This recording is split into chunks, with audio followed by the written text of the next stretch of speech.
कोटी जा रही थी।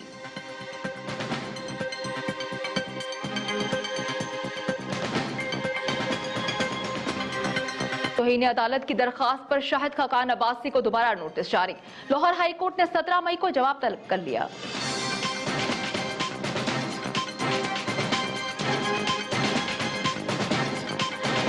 नवाज शरीफ का नाम ईसीएल में डाला जाएगा या फिर नहीं, विफाकी काबीना आज नई ईसीएल पॉलिसी की मंजूरी देगी। एहसन इकबाल ने ईसीएल में नाम डालने और निकालने का इख्तियार मांग लिया।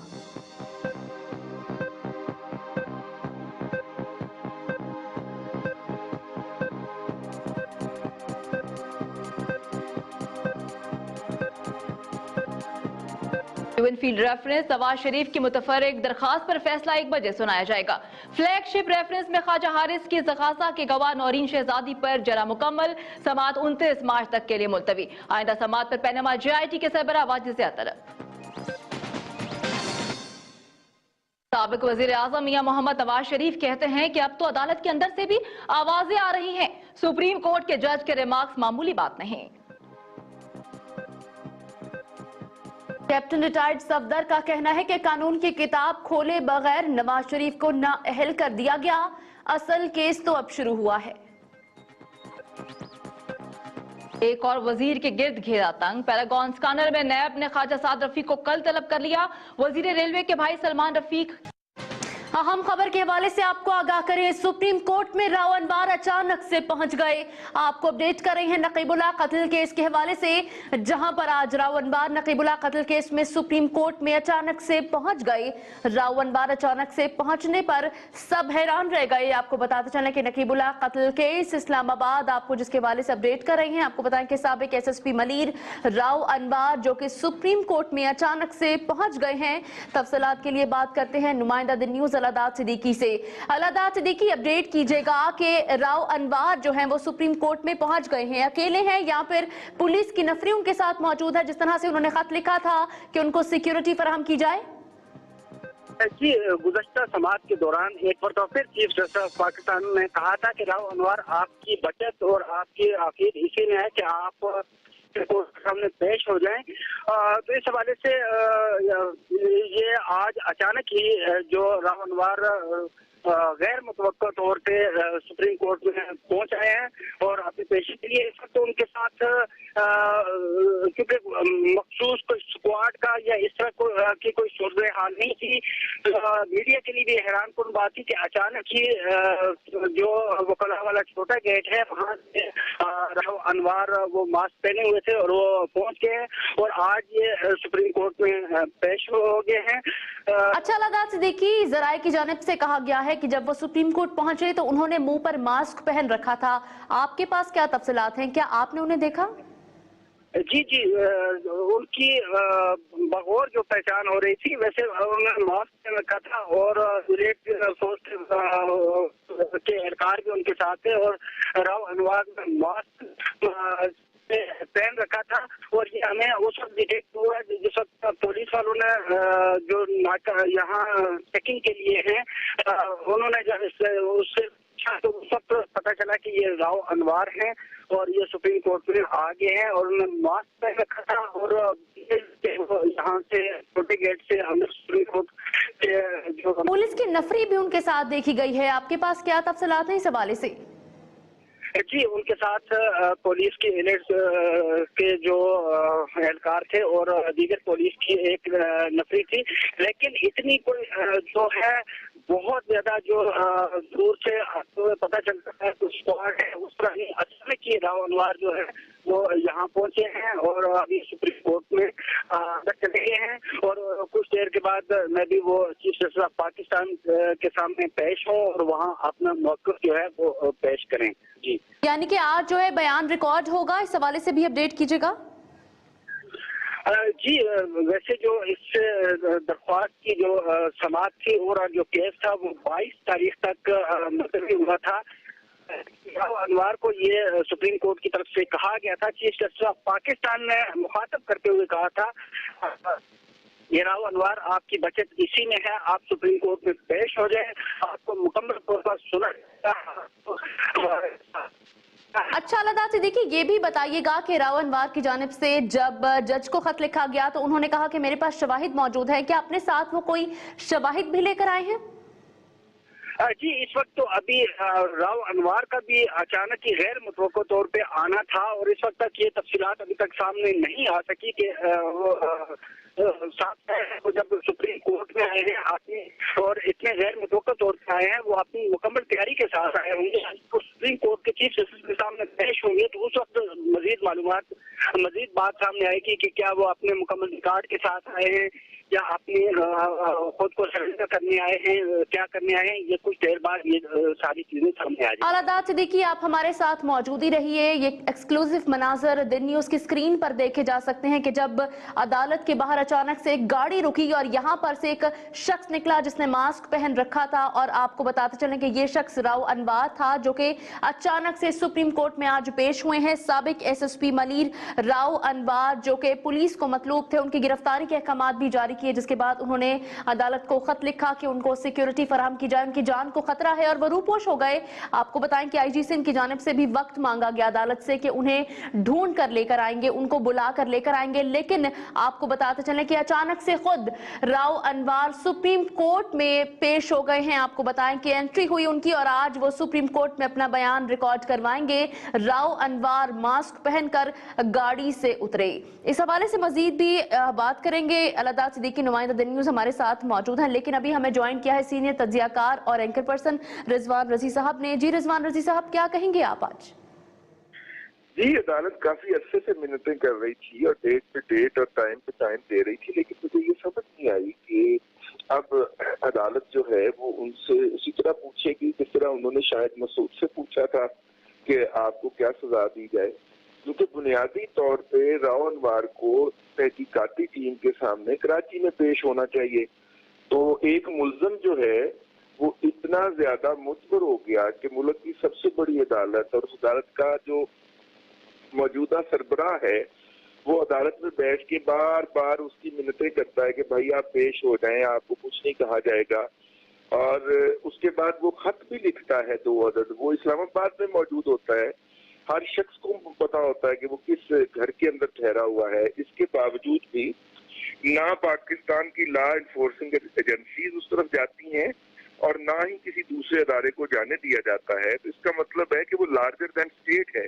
और ये राव अनवार जो है ये रिकॉर्ड पे है, ये कहता रहा है कि मैं बराह रास्त अमरीकियों से हिदायत लेके तो बंदे मारता हूँ, तो जाओ मेरा जो कुछ करना। यानी रिजवान रजी साहब, आज की उनकी पेशी पर, इस तरह की एंट्री पर आप ये कहेंगे कि कोई पुश्तपनाही है जो अब तक वो गिरफ्तार ना हो सके और अपनी मर्जी से यहाँ पर आ गए?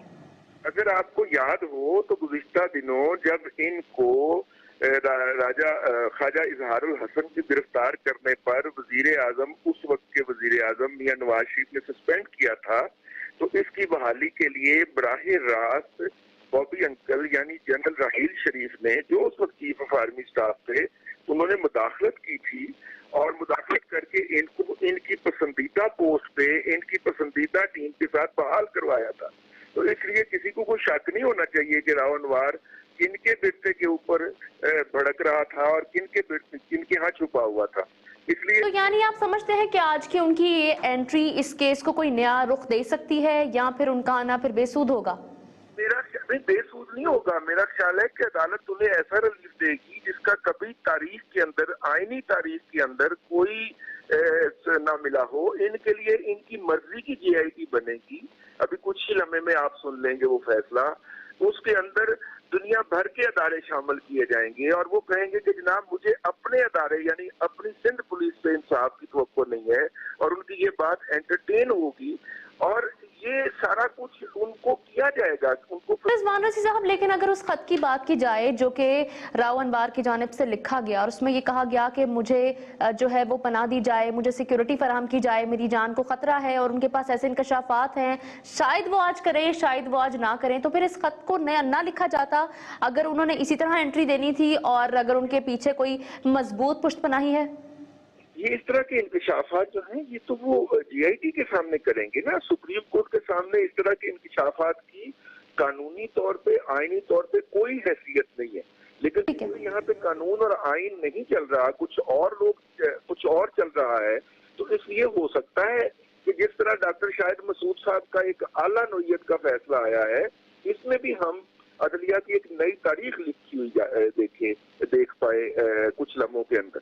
जी रिजवान रज़ी साहब, आप क्या समझते हैं कि राव अनवर इस तरह से आज यहाँ पर मौजूद हैं, पेश हुए, क्या इनको गिरफ्तार किया जाएगा या फिर जिस तरह से वो आए हैं उसी तरह से वो चले भी जाएंगे?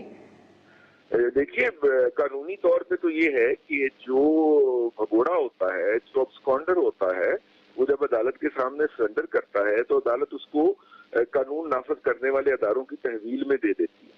और इस केस के अंदर कानून नाफज करने वाला अदारा जो है वो सिंध पुलिस है, जिसके यहाँ उसके खिलाफ मुकदमात दर्ज हैं। उसे उन मुकदमात की तहकीक को, तफ्तीश को ज्वाइन करना चाहिए। उसे उस मुकदमात की तफ्तीश के अंदर जो सवालात उठाए गए हैं, उसके ऊपर जो इल्जामात लगे हैं, उनका जवाब देना चाहिए। जो मौजूदा कानूनी तरीकाकार है वो तो ये है, लेकिन देखना ये है कि इसके अंदर मैंने कहा ना कि जो कि पाकिस्तान में मुल्क में आइन में कानून में नई रवायात जन्म ले रही है, नई तारीख लिखी जा रही है, तो इसलिए कुछ भी हो सकता है। इसका हमें इंतजार करना चाहिए कि आज इस टोपी में से कौन सा नया कबूतर निकाला जाता है। अब हमें ये भी इतलात मौसूल हुई थी कि जो खत सुप्रीम कोर्ट ऑफ पाकिस्तान भेजा गया था वो राव अनवर की जानिब से नहीं बल्कि उनके भांजे की या भतीजे की जानिब से भेजा गया था। इस पर भी बात हो सकती है आज? देखिए, उस खत के ऊपर कोई ऐसी तो चीज नहीं थी ना कि वो साबित हो सके कि ये राव अनवर साहब ने ही लिखा है, ठीक है। और उससे मुकरा भी जा सकता है, उससे बैकआउट भी किया जा सकता है। इस दौरान हो सकता है कि उन्होंने अपने जो कानूनी मावनीन हो उनसे मशवरा कर लिया हो कि उन्होंने क्या स्टांस लेना है अदलिया के सामने, और उन्होंने ये भी तय कर लिया हो अपने जो सरपरस्त हैं उनके मशवरे के साथ कि वो क्या कहेंगे और उसके जवाब के अंदर जज साहिबान उनको क्या रिलीफ दे सकते हैं। तो ये सारी चीजें अभी प्रोसीडिंग के खात्मे का इंतजार कर लिया जाए, इंशाल्लाह सामने आ जाए। राइट, फैसला क्या आएगा ये तो सुप्रीम कोर्ट ऑफ पाकिस्तान ने ही करना है, लेकिन राव अनवर जिस तरह से रिजवान रज़ी साहब गायब हो गए और अचानक से सुप्रीम कोर्ट के रूबरू पेश हो गए, तो इन्होंने तो एक पॉजिटिव जेस्चर दे दिया है। आपको लगता है कि एक नरम गोशा अदालत आलिया इनके लिए रखती होगी? देखिए, अब्सकॉन्डर के लिए जो अदालत के सामने अपने आप को सरेंडर करता है, कानून का प्रोसीजर ज्वाइन करने के अलावा और कोई नरम गोशा नहीं हो सकता। उन्हें कानून का प्रोसीजर ज्वाइन करना है। अब इसके अंदर वायलेशन जो होगी, डेविएशन होगी, वो ये होगी कि अदालत जिस तरह बाकी मुल्ज़िमों से पूछती रही है, पहले अभी कल ही पूछा है अदालत ने, उस तरह उनसे भी पूछे कि बता तेरी रजा क्या है, तो उसके जवाब में वो बताएं कि जनाब एक JIT बनवाई जाए जिसके अंदर मेरे महकमे के अलावा बाकी सारे महकमे डाल दिए जाएं, या जिनके कहने के ऊपर मैं कत्लो गारतगरी करता रहा हूँ उनको उस JIT में बिठाया जाए, ताकि मुझे कुछ उनसे बेहतरी की तवक्को हो जिनके कहने के ऊपर मैंने ये सारा कुछ किया। तो इसलिए मेरा ख्याल ये है कि अभी अदालत का फैसला आ जाता है, उसके बाद फिर हम इसमें मजीद तबसरा निगारी कर सकें। ठीक है, बहुत शुक्रिया रिजवान रज़ी साहब, बैंक पर्सन और तज्जियाकार, आप हमारे साथ मौजूद थे और अपनी कीमती राय दे रहे थे। नकीबुल्लाह कत्ल केस के हवाले से आपको अपडेट कर रहे हैं, जिसमें अहम पेशरफ्त सामने आई है। साबिक SSP मली राव अनवर जो कि अचानक से सुप्रीम कोर्ट में पेश हुए हैं, और आपको बताते चलें कि 19 जनवरी से जो राव अनवर थे वो मफरूर थे और उनकी गिरफ्तारी के अहकाम जारी हुए। फिर उनकी जानिब से खत भी लिखा गया कि उनको सिक्योरिटी दी जाए, लेकिन बिलाखिर वो खुद अचानक से अदालत में पेश हुए और सब हैरान रह गए। आइंदा की क्या प्रोसीडिंग्स होंगी और इस हवाले से वो क्या कहेंगे, अदालत उनको सुनेगी। मजीद भी आपको इस हवाले से अपडेट करते रहेंगे। नकीबुल्लाह कत्ल केस की समाअत जिसके हवाले से आपको आगाह कर रहे हैं। नकीबुल्लाह कत्ल केस की समाअत के दौरान अचानक राव अनवर चेहरे पर मास्क पहने सफेद गाड़ी में नमूदार हुए और एहतसाब यहाँ पर सुप्रीम कोर्ट ऑफ पाकिस्तान में बाकायदा तौर पर इस केस में पेश हुए। अहम खबर के हवाले से आपको आगाह करें, एवनफील्ड रेफरेंस नवाज शरीफ की मुतफरिक दरखास्त पर फैसला 1 बजे सुनाया जाएगा। नवाज शरीफ ने गुज़श्ता रोज एहतसाब अदालत में मुतफरिक दरखास्त दायर की थी। पहले तय कर लिया जाए कि वाजिद ज़िया कौन सी चीजें रिकॉर्ड पर ला सकते हैं। दरखास्त में यह मौक़िफ़ इख्तियार किया गया है। एहतसाब अदालत में एवनफील्ड बुलेटिन में एक बार फिर से खुशामदीद। वज़ीर आज़म की ज़ेर सदारत वफाकी काबीना का इजलास आज होगा। वज़ीर दाखिला की जानिब से ECL की नई पॉलिसी पर ब्रीफिंग का भी इम्कान है। इजलास में ECL की नई पॉलिसी की मंजूरी दिए जाने का इम्कान। वजीर दाखिला शरीफ फैमिली का नाम ECL में डालने से मुतालिक भी ब्रीफ करेंगे। आपको बताएं कि वजारत तवानाई की जानिब से लोड शेडिंग प्लान पर ब्रीफिंग दिए जाने का भी इम्कान है। ज़राए की जानिब से कहा गया अहम इजलास जिसके हवाले से आपको अपडेट कर रहे हैं, वजीर आजम की ज़ेर सदारत वफाकी काबीना का इजलास आज होगा। वजीर दाखिला की जानिब से ECL की नई पॉलिसी पर ब्रीफिंग दी जाएगी। अहम खबर के हवाले से आपको अपडेट करते चले, इजलास में ECL की नई पॉलिसी की मंजूरी दिए जाने का भी इम्कान है।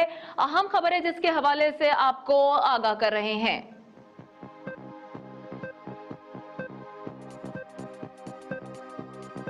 और PSL के हवाले से आपको आगाह करें, PSL के बड़े मार्के से कबल पेशावर ज़ल्मी को बड़ा धचका लग गया है।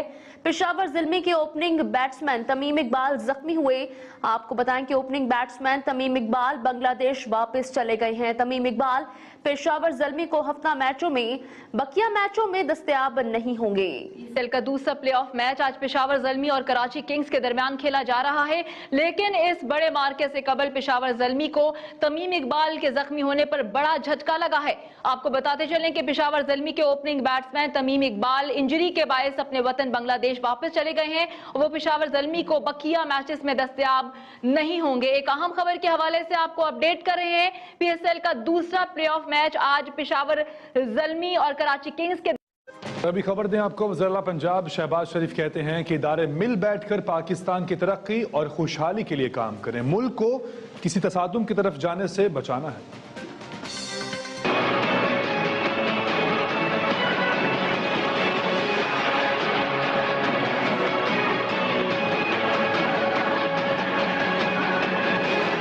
वज़ीर आला पंजाब शहबाज शरीफ ने लंदन पहुंचने पर मीडिया से गुफ्तगू करते हुए कहा कि इदारे मिल बैठकर पाकिस्तान की तरक्की और खुशहाली के लिए काम करें। शहबाज शरीफ ने कहा कि पाकिस्तान को किसी तसादुम की तरफ जाने से बचाना है। बातचीत के जरिए पाकिस्तान का मुस्तकबिल ताबनाक बनाएंगे। उन्होंने कहा कि एक दूसरे से दस्तो गिरेबां का माहौल दुरुस्त नहीं, लायक एहतराम सब इदारों का एहतराम लाजमी है। वज़ीर आला पंजाब ने कहा कि वो मामूल के चेकअप के लिए लंदन आए हैं और अपने फिजिशियन से चेकअप कराएंगे। उन्होंने कहा कि ये उनका निजी दौरा है, अलबत्ता कुछ मीटिंग्स भी होंगी। ख्याल रहे कि वज़ीर आला पंजाब शहबाज शरीफ अपने तिब्बी मुआयने के लिए लंदन पहुंचे हैं। क़ब्ल अज़ीं तर्जुमान पंजाब हुकूमत ने अपने बयान में कहा था कि शहबाज शरीफ तिब्बी मुआयने के लिए बरतानिया में क़याम करेंगे, जबकि इस दौरान वो वीडियो लिंक के जरिए मीटिंग्स भी करेंगे और मुमकिना तौर पर 1 अप्रैल को वतन